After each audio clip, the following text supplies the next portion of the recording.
It started with a whisper, then a ripple, then a roar. April 5th, 2025.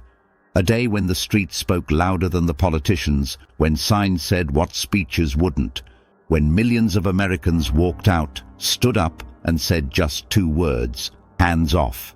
But this isn't just about a protest. This is about a nation divided, bruised, and boiling beneath the surface. This is the story of what happens when people feel the future slipping through their fingers and they try to hold on. The protests didn't begin in Washington. They began everywhere. In Chicago, LA, New York, Atlanta, Phoenix, Omaha, Denver, Cleveland. In college towns, retirement communities, rural fields, and downtown blocks. And they weren't organized by one person. They didn't need to be. The spark?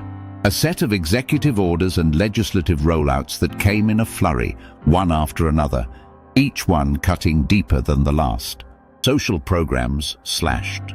Labor protections rolled back. Environmental regulations gutted. And perhaps the biggest blow, sweeping tariffs that jolted the economy overnight. Inflation surged. Jobs disappeared. Healthcare providers pulled out of underserved regions. And for many, this wasn't just about politics anymore. This was survival. By March, the signs of unrest were unmistakable. Student unions across major universities began organizing sit-ins.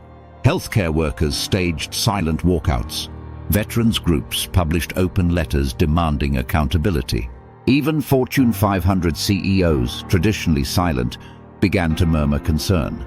Then came the tipping point, an announcement from the White House. A new education funding bill would eliminate subsidies for low-income schools and divert federal funds to private charter networks, many with religious affiliations. And in that moment, the whisper turned into a scream. Hands off began trending globally. It wasn't tied to one party, one state, one ideology. It became something bigger. The morning of April 5th was unlike any other. Dawn broke over a nation already awake. Millions gathered, carrying signs, wearing homemade T-shirts, chanting, praying, marching. There were elderly veterans standing next to high school students, doctors next to janitors, Republicans next to Democrats, people who disagreed on almost everything, except one thing, that something was wrong, that something precious was being taken, and that silence was no longer an option. In Washington, the epicenter, over 400,000 gathered in the shadow of the Capitol. The speeches were brief but powerful.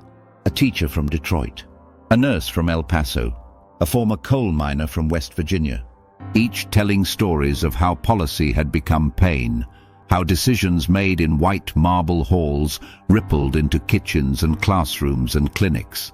Overhead, drones captured the sea of bodies. Media outlets scrambled.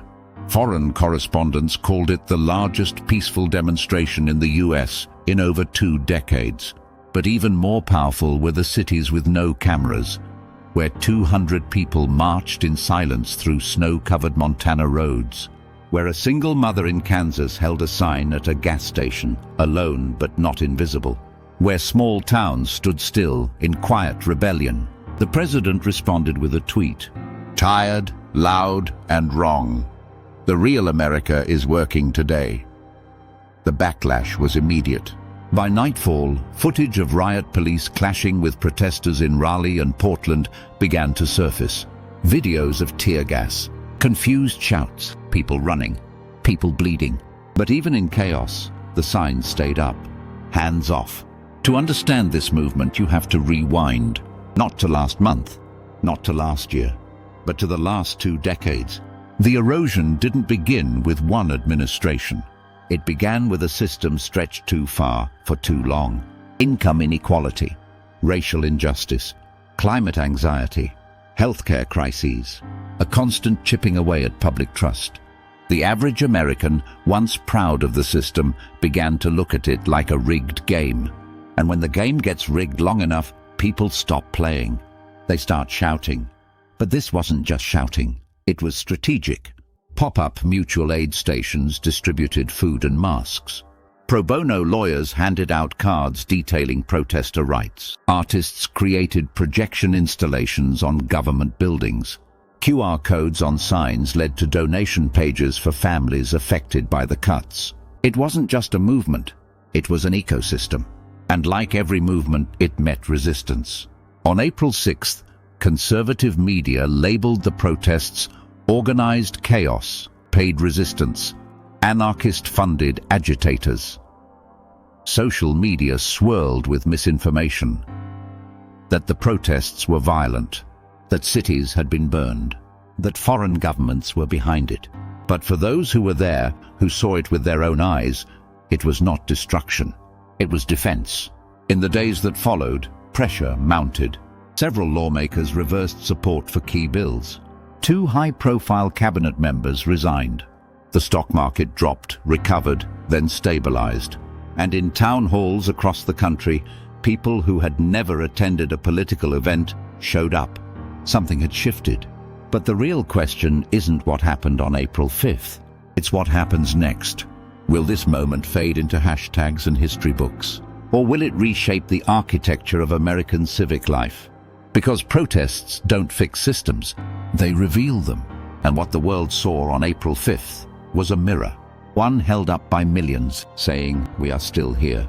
We are still watching, and we are not done." Some said it was a revolution. Some said it was a tantrum. Some said it was just noise. But listen closely, and you'll hear the echo of something ancient, the sound of a people demanding to be heard. So the next time someone asks, "What changed in 2025?" tell them about the day the country walked out, not to run away, but to say, "Hands off our rights, hands off our voices, hands off our future." Let me know if you'd like a matching thumbnail, scene breakdown, or narration cues. Or you said, "Make it 2 times as long." ChatGPT said, "Updated saved memory." Perfect. Here's the expanded 90-minute documentary-style script for your video. Life of a Nation in Protest. The day millions said, "Hands off." This version goes deeper into the political background, personal stories, media response, historical context, and global implications, creating a compelling long-form experience for your audience. Life of a Nation in Protest. The day millions said, "Hands off." 90-minute YouTube documentary script. It was only 2 words, but 2 words were all it took. Hands off. Written in chalk on sidewalks. Printed on cardboard signs. Projected on federal buildings in the dead of night. Sung, screamed, whispered, posted, shared. It wasn't just a slogan. It was a warning, a reckoning, a line drawn in a nation that had finally had enough. April 5th, 2025, a day unlike any other. The day the silence cracked. The day millions across the United States stood up to say, "No more." But to understand what really happened that day, we need to rewind the clock. Not just weeks or months, but decades. Because the story of Hands Off is not just about one protest. It's about a slow-burning fire, one that started years ago and finally erupted. This is the story of a country divided by power, but united by anger. Chapter 1. The Boiling Point. It started subtly. Changes in language, new headlines, policies that passed with little fanfare but enormous consequences. In early 2025, the United States saw a series of aggressive legislative pushes and executive orders aimed at restructuring domestic policy. Supporters called it modernization. Critics called it a dismantling. Social security caps, Medicaid funding reductions, education reforms that shifted funding away from public schools, environmental deregulation on a scale not seen in decades, and a new wave of tariffs that jolted prices on everything from groceries to auto parts. For many Americans, it felt like a system turning against its own people, and behind every headline was a human cost. Chapter 2. The whispers begin in Detroit. A woman named Marisol couldn't get her daughter's epilepsy medication anymore. The subsidy that made it affordable had been cut 2 weeks earlier. In Alabama, a coal miner named Jordan found out his black lung treatment was no longer covered under new federal regulations. In Los Angeles, an ESL teacher named Asher watched as half her school's funding disappeared overnight. Her students, mostly immigrants, had no one to advocate for them. Stories like these weren't rare. They were becoming the norm, but no one was connecting the dots, until the dots connected themselves. The hands-off hashtag first appeared in a tweet from a union organizer in Minneapolis.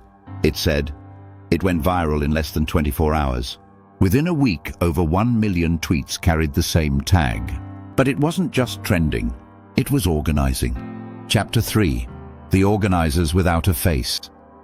This movement wasn't led by one name. There were no celebrity founders, no billionaire donors, just thousands of people across every state who had reached the same conclusion. We have to do something.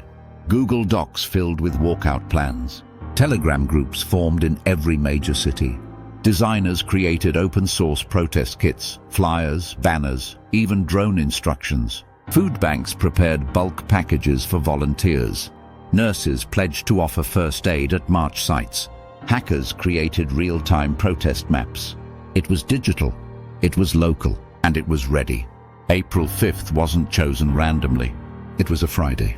Enough time for students, workers, and unions to mobilize, and the start of a weekend that would stretch longer than anyone expected.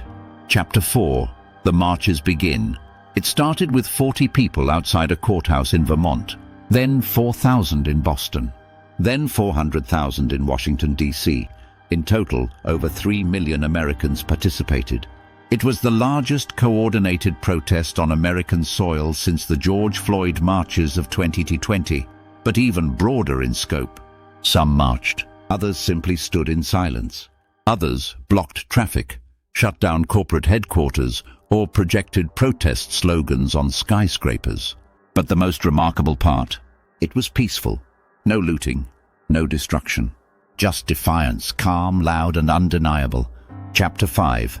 The Signs and the Stories.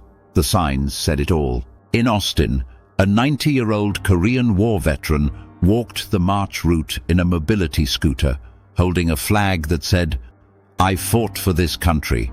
Now I have to fight for my Medicare." In Brooklyn, a 14-year-old girl recited a poem about watching her mom cry over rent. In Seattle, a tech executive handed out granola bars and hand warmers to protesters. It wasn't one America. It was all of them. Chapter 6. The Response. The White House issued a brief statement. State governors began responding one by one. Some praised the protests. Others deployed police. In Raleigh and Phoenix, tensions rose. Tear gas, flashbangs, detentions. Footage went viral. A grandmother being pushed to the ground. A college student tackled while live streaming. A protester holding a sign that read, "I can't afford to breathe," being arrested. Suddenly, this wasn't just about policy. It was about power. Chapter 7. The Shift. The Monday after the protests, something changed. The markets wobbled. A healthcare bill quietly died in committee. Several lawmakers released statements expressing concern and a need for dialogue.